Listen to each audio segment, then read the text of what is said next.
Hello, and welcome to a brand new year and a brand new round of Bodied, a Cloud9 fan cast. I'm your host, Havokpus, and I'm joined by my co-host, as always, Frozencreek. Yeah, it is a new year. We are having a lot of the same issues that we have previously had with audio. So if anything seems different or staticky or off, this is a re-recording of part of the episode. So welcome to the new, which is the same as the old. But what is dead may never die. Exactly. But I'm glad that we are back. We have the LCS locking tournament tomorrow, or not tomorrow, a week from tomorrow, I believe. We don't have groups or a schedule or anything for that yet, but we do have a proclamation from, I'm not sure who it was, if it was Perks or Sven, in a roundtable video that we are going to win Worlds and that Perks is not going to die. Yeah, I saw that he was like, I'm gonna go deathless this season. And I'm like, that's a really bold statement. I don't know if you should be making insane claims like this just yet. Maybe you should take it slow. Yeah, as long as he's not playing a Rise or Azir, then I think that maybe he can hold on to it. But yeah, we don't have a ton of League of Legends in this episode. I just wanted to get that out of the way.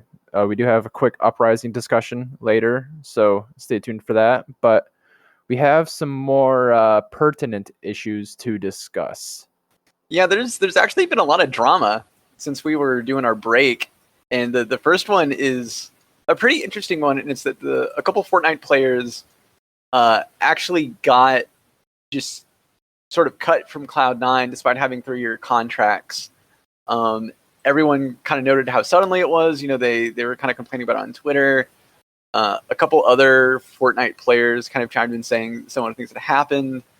In a Reddit thread, Jack actually kind of commented to kind of say what was going on and saying that essentially there were certain metrics that these players weren't meeting, and one of them that he did list was competitive wise, like actually competing in events and everything. And it could be just, you know, they just weren't hitting those metrics. But what's your take on this whole situation, Frozen? Yeah, I do think it was a bit bizarre. It seemed that Cloud9 Fortnite fans were not upset with how the players were performing, because I've never seen so many I've never seen so many deleted or below score threshold comments inside of a C9 thread before. So that was a bit odd, but obviously it sucks because I don't ever want to see players lose out on money that they could be getting, but the org also has to look out for themselves, I guess, and whatever they were expecting into their contract with these players was not fulfilled, and I have to imagine that it was consistently not fulfilled if they were let go so early into such a long contract. Yeah, to me it seems like it's just a thing of there was fine print that was just probably missed. I'm not sure if these Fortnite players sort of go in with a lawyer or an agent or something to kind of gleam over the contract and see what exactly is there in terms of, you know, termination clauses and metrics that they have to uphold to maintain the 3-year contract, things like that. At least from reading everything and my understanding, that seems like what it is, and that's just business. I know that's kind of shitty, but I imagine that every org more or less does this, and this is just something that has popped up recently. I think it's also a thing that you have to consider that it is Fortnite, which is not the biggest competitively speaking, at least on the scale of things like Overwatch League and the LCS and what goes on with CSGO and Valorant being a thing that's, Riot's really trying to get off and running into having a big competitive scene that's stable. Fortnite, at least in my mind, it doesn't seem that big. I know that we had a commenter a few episodes ago say that it's getting better, which is good, but to me, it just seems kind of a thing of, well, Fortnite's kind of a volatile market. If you're not consistently grabbing in enough people on stream, if you're not streaming often enough, if you're just not placing at a certain point in whatever competitions that you are competing in, I don't even know when any of our Fortnite people that we do have are even competing. So if they haven't been competing enough, that could be a reason. If they have been competing and we just don't know about it, that could just be news to me. But I think there's definitely a lot of things going on in this situation. It's not as cut and dry as just, oh, C9 just terminated this man's contract and just got rid of him just like that. I think there's probably a lot of things from a legal standpoint and from an esports scene standpoint that probably really drove this decision. Yeah, and I think things like this should kind of be a wake-up call for League of Legends, because they are, I believe, the only esport with an active players union, and I believe so. And while it's awesome that they have it, I think they have a lot more power to flex their muscle than they think, and they are not a very strong entity.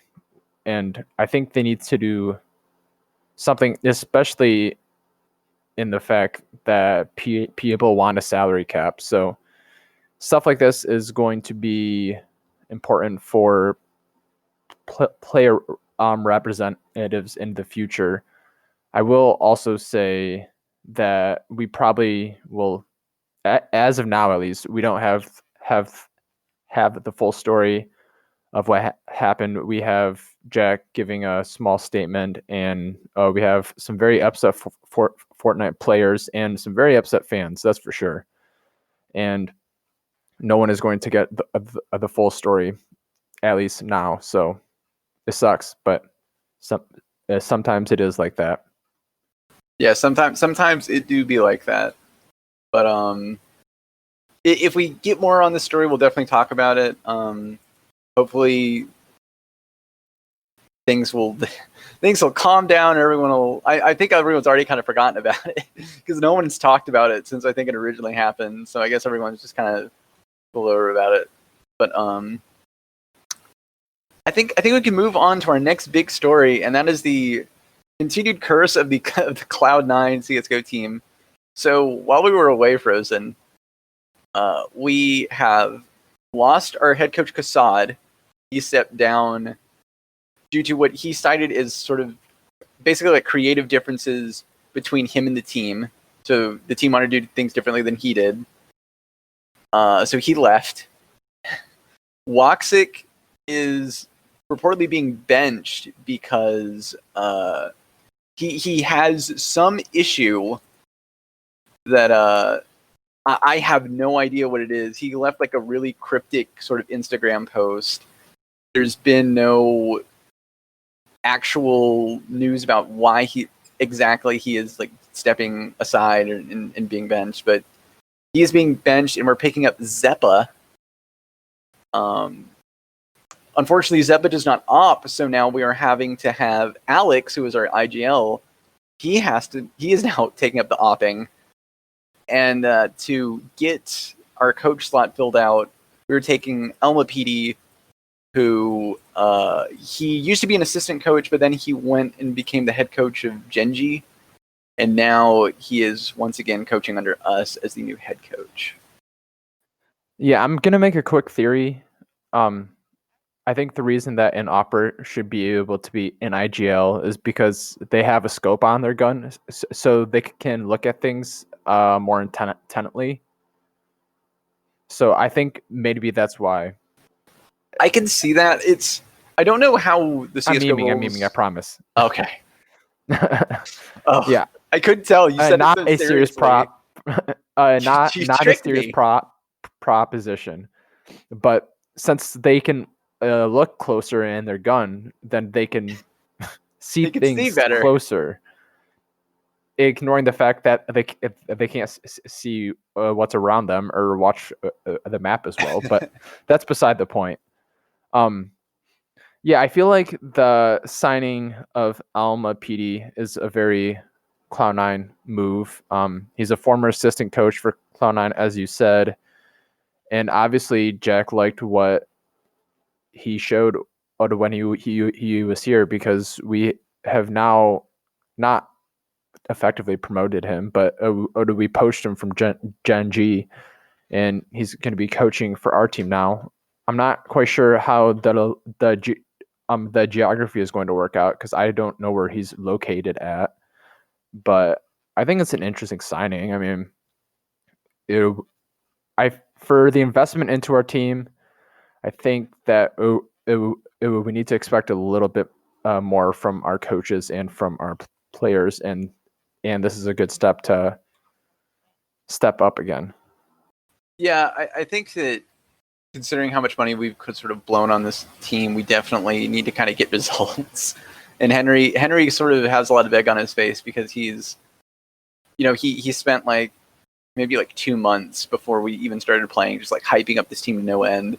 And then they kind of really struggled to get any decent results. And now it's kind of like, well, back to square one, I guess. So who knows how it turns out. I really just want this team to actually have good results and to live up to the hype for once, instead of having an all right initial showing, or not having to struggle as soon as we get a roster sort of put together and having to like cobble out issue after issue. I just want someone that's consistent and we can play at an actual high level and be competitive, rather than us really struggling to play against anyone that isn't outside of a certain threshold. Yeah, and Jack is really throwing on a more money into his fire pit, because I can't imagine that some of these transactions will be cheap and paying for an extra a player. But since this is the second recording of this, I want you to talk about your major talking point. Okay. That was lost in a it was poorly void lost. Okay. All right. So basically my point was that winning the major may not have necessarily benefited Cloud9 the way it should have, and once we did that, it actually sort of hurt us in sort of the CS:GO landscape, because now we sort of have these high expectations of, look, we won a major, we have to be competing at this level, we have certain expectations, versus had we never won a major, we could have maybe been a bit more flexible with how we have gotten picks, how we perform. But instead, we need to be back at being like a top 5 team, when it seems clear that we just aren't able to do it. And now we have sort of the shadow hanging over our heads of we have to be at this spot because we were at this spot once. And we can do it again if we just spend enough money and we just get the right amount of people. And I think it maybe did more harm than good with winning that major. Not to say that winning the major was bad. That was a very good victory, for not only for us, I think, on a personal level as fans, but for the Cloud9 brand as a whole. But I think that in terms of interacting with sort of the CS:GO space and everything, it may have actually hurt us more than helped us. Yeah, like the major win was one of my top 3 Cloud9, or one of my top 3 moments as a Cloud9 fan, behind going to semifinals at Worlds for League of Legends, I think. And realistically, looking back, while we were the best team at the tournament, we were not actually the best team. Like, we just played the best for that 2 weeks or something, and it was actually kind of a fluke that we won, because realistically we shouldn't have, and it's kind of set these super high expectations that cannot be fulfilled again without a major investment. And I think part of this might have to do with an ego thing where like Jack's like, I built this once, I can do it again, and I don't care how much it costs. So I want to see him back, and I hope that this iteration of Cloud9 CS:GO can bring us some joy for once. Yeah, I definitely want the CS:GO roster to hit, and I can't blame Jack for doing it, because I think if you can do it once, sure. I think it's more important that you can show and prove that you can do it again. I think that, I guess we're using League as a similar analogy. This is why we're bringing in perks. This is why we're bringing in all of these coaches in, to kind of help the team out. It's because we've made semis once before. We've won the championship last year. We can do this again, and we can prove that we are more than just a flash in the pan kind of, hey, we did this big thing and now we're never going to do anything big again for a while kind of team. So I cannot blame him, and I can't blame Cloud9 for going about the way they're doing it. I think it's just frustrating to kind of see all of the misfires and the half successes, like trying to get to that point, right? Yeah, and I have to imagine that Jack is super competitive because he's taking another shot at CS:GO, and I'm excited. I'm not going to act like I'm this giant CS:GO fan, or I'm super smart about CS:GO, because I know for a fact I'm not, based off my opping joke. But I still want to see this team succeed, because they've given us fans such a huge high in our fanship as a Cloud9 fan, since since I don't have a ton to look forward to IRL as a Detroit fan. So sometimes I want to watch a team win. You should be an Alabama fan like me. Yeah. Oh. Monday is coming up, and I can't exactly cheer for Ohio State, and I can't cheer for Alabama. So oh, sure you can cheer for I'm me. hoping for a meteor. Oh, you're hoping for the good old meteor hitting the stadium. I mean, it's 2021, so who knows? Let's be honest here. How would the game go about if there was a meteor? Say there was a meteor strike. How does that even happen? Do they just have a game of like Clemson and Notre Dame playing each other for, like, I guess the runner-up championship? I think what they should do instead is have the last two teams play, whomever the worst two teams in college football is. Have them play in like a televised game with all this hype and stuff, just for fun, just so I can see that. Can watch the worst football on record this year. That would be more endearing than give me the Renegades. Give me the Renegades. Give me the Renegades versus like Dignitas.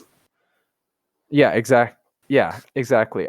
I'm good not seeing a Clemson Notre Dame part 3. So keep it as simple as possible. But back on topic, while we're talking about shooting things or shooty games, we have some other news. Yes. So after months of waiting, and after like a whole week of being teased, because London Spitfire seems to just really enjoy just making announcements of announcements, we finally have our Overwatch League roster for this year. After so much waiting, it is Sparker, Hybrid, Mulfig, Ripa, Patty, Kelix, and Blase.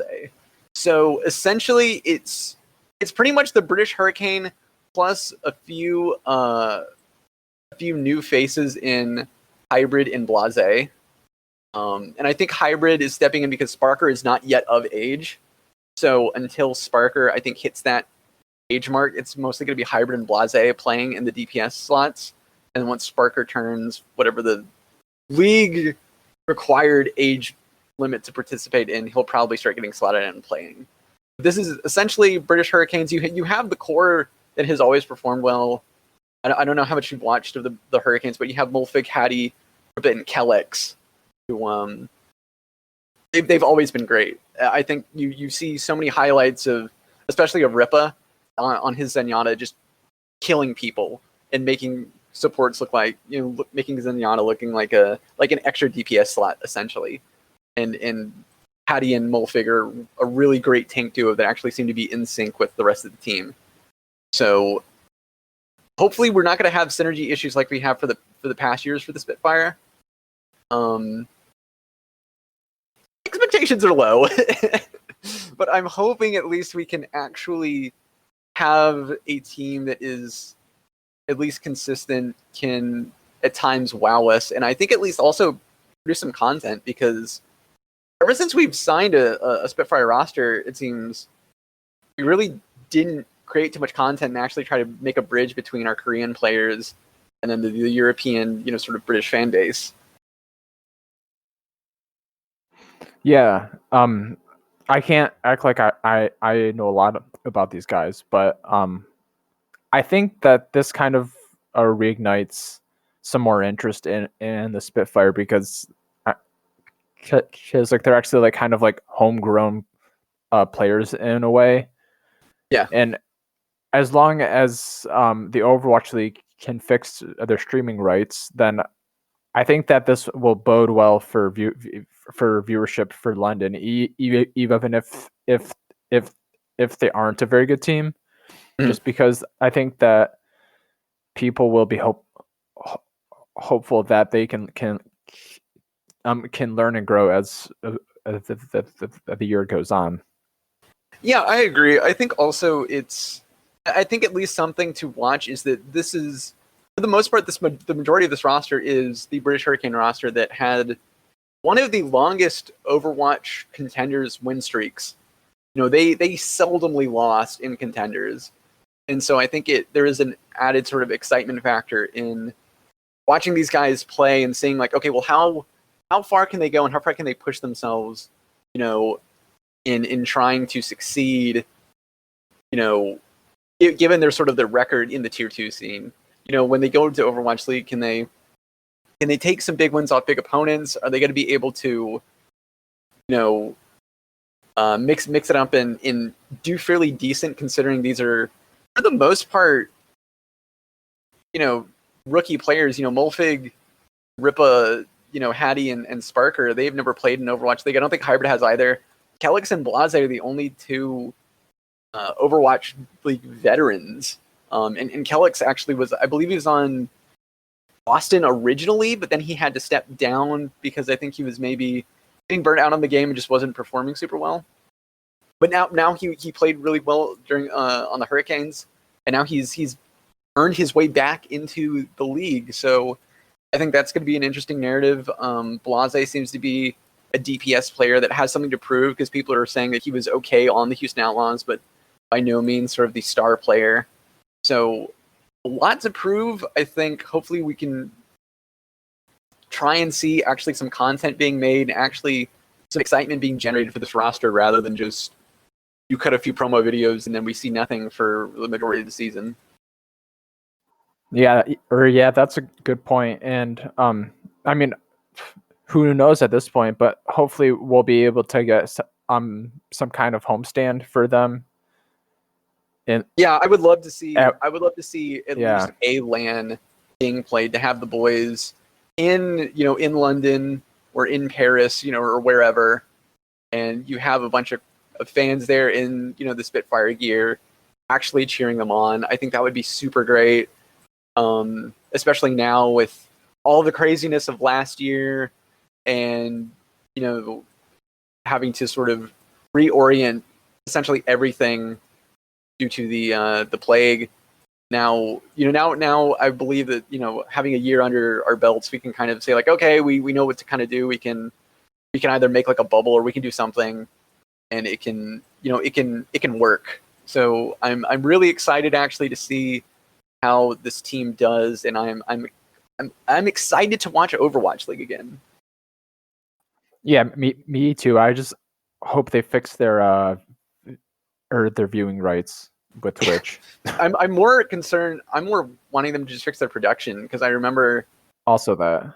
I remember when the season started, their production was not good, and there were just so many mistakes. It felt so awkward, and it just felt really just poorly produced. Where things would just get cut to like an ad block of seeing like the Cheez-Its thing. It's like a fight was going on, or some other production snafu would happen. But I think that they got. Hopefully, they'll have things under control better, and wherever we watch it, we can at least have a quality stream and not just some mess that you're trying to have to power through just to see a team play. Yeah. Okay. Also that then. I also highly support that. So I think that's about it for Overwatch, or do you have more to add? No, that's about it.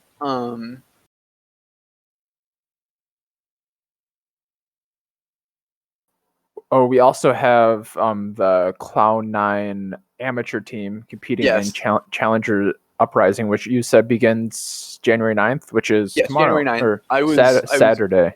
I was queuing up the I was trying to queue up the Wikipedia page so I could get the roster here. I have it all already. Oh, smart man. Okay. I found on cloud9.gg/team/league-of-legends-amateur/. There you go. Top Speedo Jungle XU. I'd say XU, yeah. XU, mid Captain Shrimps, bot or ADC is Wixie, and support is Tempos. And our head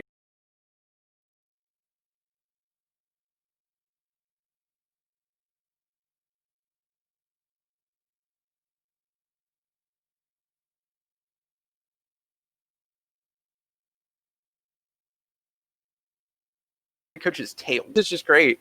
I'm not going in with any kind of expectations of us to crush it or to win. I think especially at this amateur level, I think it's all about just improving players, trying to get them up to a certain standard. To if they can get into academy, that's definitely their next stepping stone. I think it's all about just having fun, improving the players, and just trying to have a good time. So I think this amateur scene is going to be really fun. Yeah, I'm looking at the tournament right now, and actually, if you do like to watch League, the Challengers Uprising League has always been a fun thing to watch. I believe that this is where the 100 Thieves next played last year, but I don't see them on this Proving Grounds tournament. So this is their New Year's showdown. Yeah, I can. We can actually run down the teams a little bit here. Yeah, I don't have rosters, but it doesn't look like there's any other LCS amateur teams.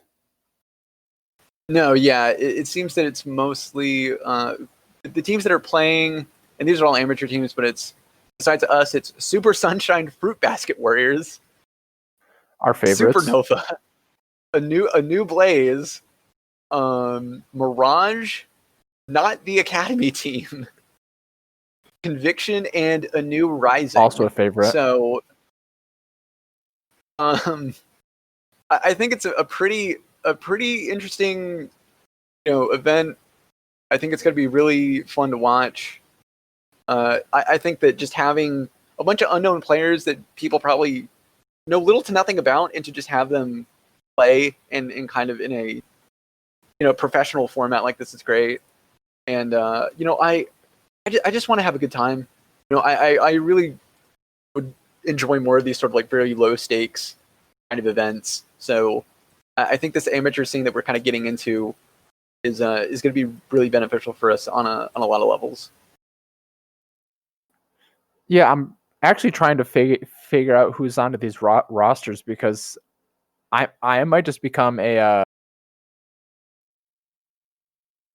Super Sunshine Fruit Basket a Warrior fan now, but I can't seem to figure out who's on the team. It doesn't matter who's on the team. It just matters that you're supporting that they're the Super Sunshine Fruit Basket Warriors. Yeah, you have to support the Super Sunshine Fruit Basket Warriors. That's just they're a force to be reckoned with and a powerhouse. Flowers actually said something. We're big fans here. He said, "I don't even know the rosters or the teams, but man, do I want Fruit Basket to win just because of that logo." And that team name. If they're split up into two groups based on how they're announced, I'm going to become a Super Fruit Basket, or sorry, Traitor. A Super Sunshine Fruit Basket Warrior fan, and a not that Academy team fan. I think for those that aren't seeing it, the Fruit Basket logo is hilarious because it's a poorly photoshopped. Like it looks like it was made in MS Paint, and you just have like this like clip art kind of like drawn sun, crossing, and then you have like two clip art like swords crossed, and then just like a clip art sort of like fruit basket just kind of like in the middle, and it's not that like greatly like cropped too, so yeah, it's just like really low budget, but it's like really endearing to where you're like, oh, this is really great. Yeah, I highly recommend that you go to twitter.com/challengers_up UP, that is, and look at these team names because they are elite. And that will start Saturday at 12:30 p.m. Eastern Standard Time is when the broadcast starts. I'm assuming that they have a schedule and more stuff around, but I am not finding it in my immediate searches. So look out for that, because I can't find anything now.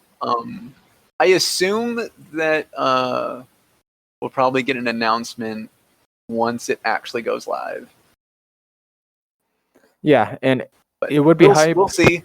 And it will be hype to watch these new guys. It seems that there's some possible talent here. I don't know how good they are, but I know that the Challenger Uprising in the past, Poom came through there. Mike Young has played there, but I think that was after TSM killed him. And there are a few others that have gone through there, whether it was before or after their time in the LCS or Academy. So it's kind of the next step up. They have been doing this a while, I think. I've been watching them for a bit. So check it out if you're around this weekend. Yeah, for sure. I guess a final thing. Oh, I'm sorry. Go ahead. I was just going to say that our League of Legends team is going to be playing in the lock-in tournament next Friday. We will be back if they announce a schedule for it. So look for us next week there. Yes. Hopefully they will release something. You said it was next Friday when that's supposed to happen? I might be Saturday, one of the two, but it's literally next weekend. I think it's the 15th, so Friday. Okay. I believe. Okay. But yeah, sorry. All right. I was going to say that one thing that we should also maybe talk about a bit is that during our break, we did get a gaggle of new coaches for the league roster. Nithy has come on as a strategic coach, and we got Max Waldo and Vigar V2 as positional and strategic coaches. So I think this is really interesting just because we have been wanting to get Nithy on our team for a while. Jack has said that he has wanted to have to work with Nithy for a while, and it just never worked out until now. Max Waldo is sort of a young coach. He has not coached a lot, but he learned. He had like studied a lot under LS, and he is sort of like someone who really like worked under him and like was able to learn a lot from him. In Vigar V2, he was previously Fnatic's like assistant coach. Yeah, he held a similar role, I think, for Fnatic. Yeah, and Fnatic, I believe Fnatic, while he was working there, was doing really, really well. And Fnatic kind of started to have issues when he was he parted ways with the team. So it seems like we have a real brain trust kind of going for Cloud9 League of Legends, where we have Reignover coaching the LCS team. We have Westrice and Academy. Both seem really knowledgeable and both seem to really know what they're doing. And then you have this smart, just bunch of coaches in Mithy, Max, and Vigar who seem to really know what they're doing and really understand the game and how to be adaptable and flexible, which was kind of an issue that we had in the summer of last year, and maybe somewhat the whole year, or I guess while Reaper was there. But I'm really excited for this new direction because I think that they can bring a lot of different kind of perspectives to our team. Yeah, and I think the main concern with for me, like, this is something I thought about a while ago, and I guess the thought has mostly left my brain. But it seems like the biggest situation might be too many cooks into the kitchen kind of thing, because Mithy's been a head coach. Max Wallow's trained in the egocentric approach of LS, and I'm not too worried about Vigar V2. I know there were some PR concerns and ethical concerns with him, but I think that's a whole nother discussion. It is a whole nother discussion. Based on my understanding of the situation, the situation was fucked up, but it sounds like he was still a minor at that point, and I can see an arc for redemption here. If Thorin and Monty can be on Cloud9's media, then I don't see a reason that we cannot bring someone like this on as an assistant coach. I mean, C9 has always kind of had a thing of trying to redeem, I guess, sort of black sheep players. Any player that may seem to people as sort of washed up or, maybe not good, they kind of give him the second chance. Look at Sven. We brought Sven in, when everyone was saying like, oh, well, Sven's done. Or you mean Sven Skaren? Well, and Sven Skaren. I mean, both of them. Okay. They were saying that when they're washed up, they're no good, and then they turn out to be really good players on C9 because we have washed really up and no good because they didn't go to Worlds. I joke, but yeah. So, did you join any of the 1,000 fantasy leagues posted to the subreddit? Yeah. I did not. Oh, you should have. I should have. Yeah, I made one. It's an 8-person league. So do you still have spots open? No. There are some posted to the subreddit. Well, I guess we could make one ourselves too. If we could have the official wanted to. The only thing official Bodied fantasy league. Yeah, the only downside is that there has to be a draft, and each person gets 3 minutes to draft, and if they don't show up to draft, it just sits there. Oh no. Oh, I may do a fantasy thing. I've never been any good at it. I remember the last time I did it. It was when there was like this weird rule. It was something about European players, and it was when their schedule was messed up and some teams wouldn't play a week. So if I had some European players, so I constantly would have to swap out European players, and it ended up making things like really complicated, overly complicated, and like too difficult. But I didn't do too well. All right. Well, thanks for listening, everybody. Be sure to follow us at C9 Bodied, and we'll see you when we see you. Yep. See you next week, guys. Bye. Goodbye. Bye.